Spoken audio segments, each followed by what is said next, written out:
Hi, my name's Mitchell Maudlin. My name is Kara Musa. My name is Michaela Freeborn. The movie we decided to research is Percy Jackson and the Lightning Thief.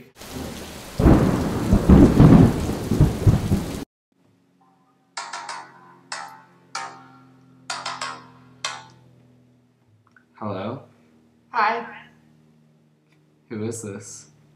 this is Adventure Calling. Although this may have been Adventure Calling, it was not Joseph Campbell's interpretation of the call to adventure.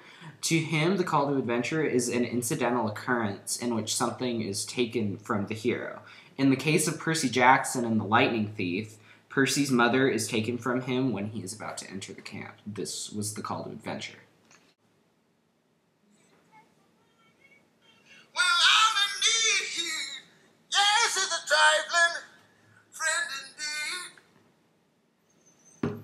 Once again, that was not the real refusal of the call. According to Joseph Campbell, sometimes the hero would refuse the call to adventure out of great fear, or sometimes somebody would be holding them back, like somebody close to them.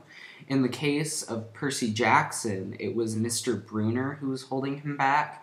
Mr. Bruner told him not to leave the camp and go on his adventure, but Percy did it anyway because he wanted to do it to go save his mom.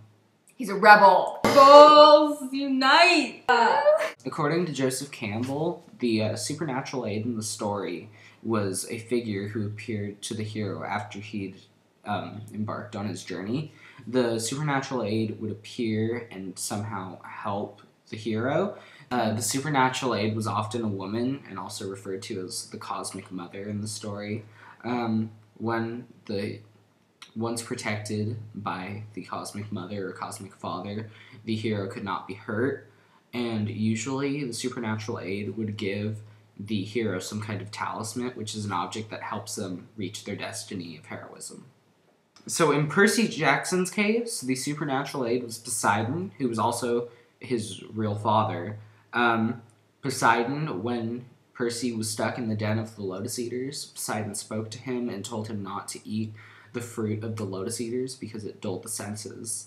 Let's take a look at that. Okay. Want a lotus flower? Sure. Percy, don't eat the flower. It dulls the senses. Don't eat it. Okay, once again, according to Joseph Campbell, when the hero embarked on their journey, after they left and decided to go on the journey, they would have to cross the first threshold. Now, the first threshold was when, it was the jumping off point of the story, and that's after that, all the other obstacles would come. The crossing of the first threshold was like jumping into the unknown because the hero had not left for their journey yet, and they didn't know what was going to happen next. Often there was a fear attached with crossing the first threshold because they didn't know what was going to happen, and there are stories of what might happen, and it was kind of terrifying. Well, in the case of Percy Jackson, the crossing of the first threshold was when he was first at the gates of Camp Half-Blood, and the Minotaur was about to take his mom, and his mom was urging him to go into the camp, but he was scared because he didn't know what was going to happen next, and he wanted to save her. But even though he knew he couldn't save her, he walked in, and that was the crossing of the first threshold. Now for phase B, initiation. According to Joseph Campbell, the road of trials is the most exciting step yet. There's usually more than one trial. In Percy Jackson and the Lightning Thief, the road of trials is when Percy has to defeat Medusa, the monster, the Hydra in the Parthenon, the Lotus Eaters, and Hades. The next step is the meeting with the goddess. This is the part where the hero meets a woman who can be very important in his life. Percy meets Annabeth at Camp Half-Blood, and they fight against each other in a game of capture the flag. Next comes the temptation. Sometimes a temptress will show herself, and the hero is tempted to quit or stay with the temptress. If he falls to the temptation, then he feels regret.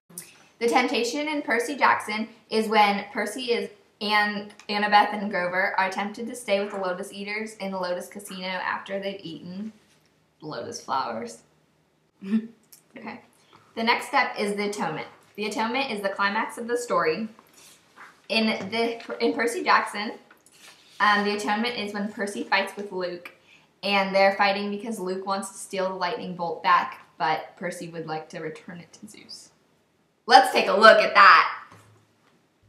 Give me that lightning bolt, Percy.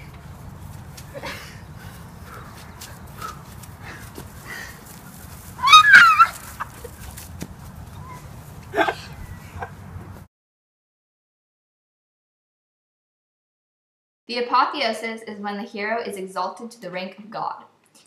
Percy is praised by all of the gods when he returns the lightning bolt to Zeus.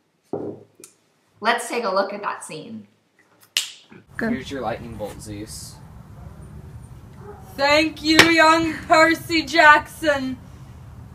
The ultimate boom is when the hero has completed his or her task. The ultimate boom in Percy Jackson and the Lightning Thief is when Percy has saved his mom, because that is the reason that he went off on his quest.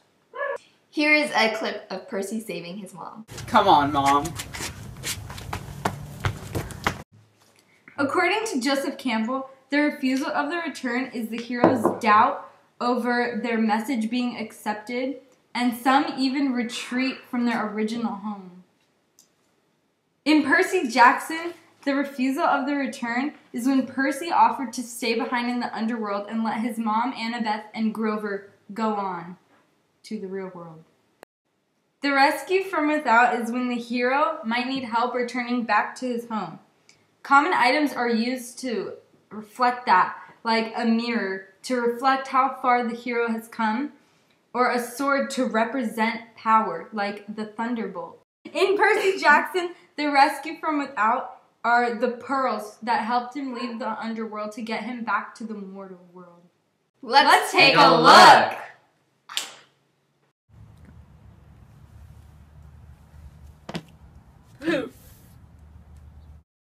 According to Joseph Campbell, the crossing of the return threshold is when the hero crosses the threshold back to his or her home in an epic way.